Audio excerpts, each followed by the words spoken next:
Hi guys, welcome back to another Overthrow Disc Golf video. Today we'll be talking about how we can push and pull in the throw. Let's get into it.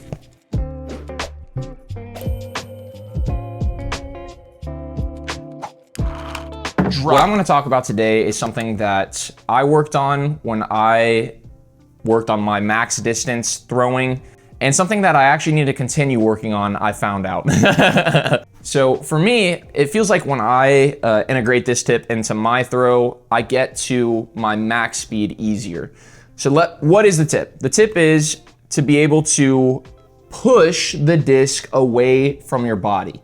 Essentially, it's just this. Instead of pulling with no tension in your arm of pushing away from your body, you push your elbow out away from your body.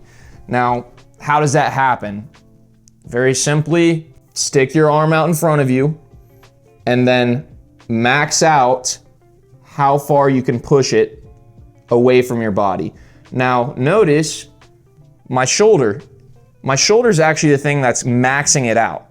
So I kind of have this hunched form to make that happen. So the more space I can create between my chest and this disc, the better, because that's going to create a nice, easy pathway. Check out AB's form here. Notice how, as he pulls through, look how far away his elbow is from his body. And check out the space between the disc and his chest. Notice his shoulders. Look how they're kind of hunched forward. This is the idea that I'm talking about here. That's basically the tip. For those who want a little bit more on this, stick around, we've got more. Follow me, Dakota. Okay, so how do I know if I'm truly maxing out my elbow away from my body? Well, I came up with this really ingenious drill here. Check this out.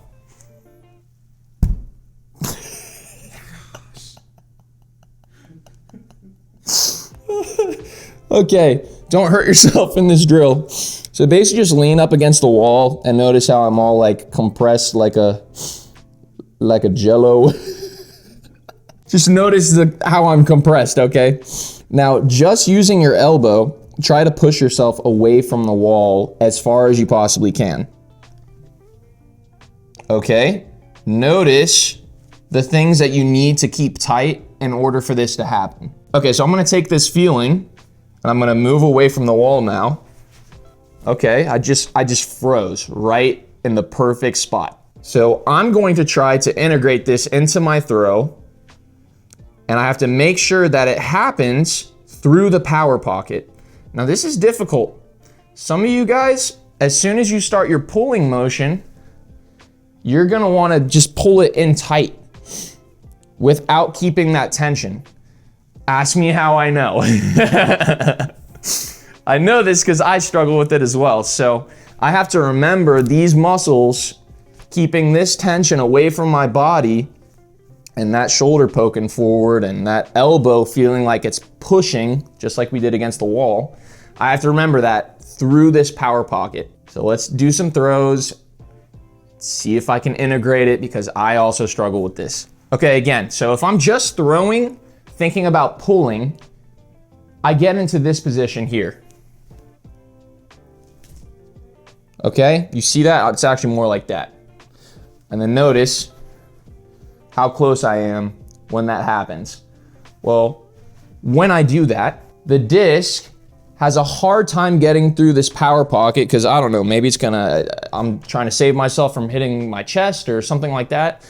And what happens is, instead of getting through clean in this power pocket, the disc comes out kind of early and my shoulders get ahead of my throw, and it makes it difficult to path towards my target. I'm gonna focus on keeping elbow out away from me. And it may be helpful to just start really slow, and instead of doing a full swing, maybe starting here and just making sure I keep that tension as I throw from this position. So for instance, something like that might be good to start out. Honestly, I should probably do that more. Keep it a little bit more briefcased. Yeah, it feels weird. Ugh. My body doesn't like doing it. But you gotta push through because you know it's good. It's good and it makes it easier for that disc to path towards the target. Oh, I can tell my body definitely fights against it, that's for sure. Let's say you're doing that a bunch, you're like, okay, I got it. I'm gonna work this into my full throw. Do your full throw. And because I've worked on this a lot, I can tell you that I just messed up right there.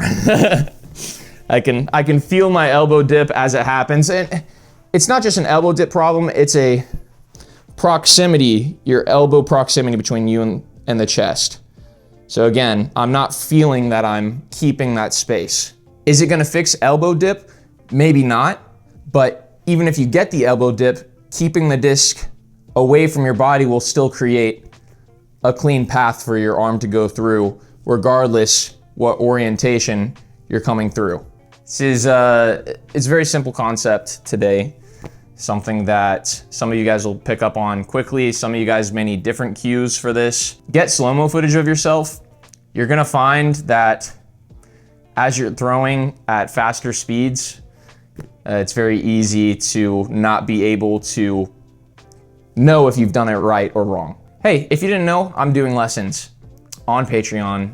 The tiers available for me are the daily form review tier for $100 a month. That gets you daily form reviews. And also you'll see a Mikey's Elite tier. That's daily form reviews plus 2 lessons a month. I've got 20 slots open for that. So those are first come, first serve. And actually with the daily form reviews, it's the same thing. So I hope to see you there. All right, guys, thanks for watching. Hopefully this tip helps you, and hopefully it helps you just like it helped me, make it a little bit easier to get to your top speed. Thanks for watching. Catch you in the next one. Peace. Oh, double piece it. Double piece it.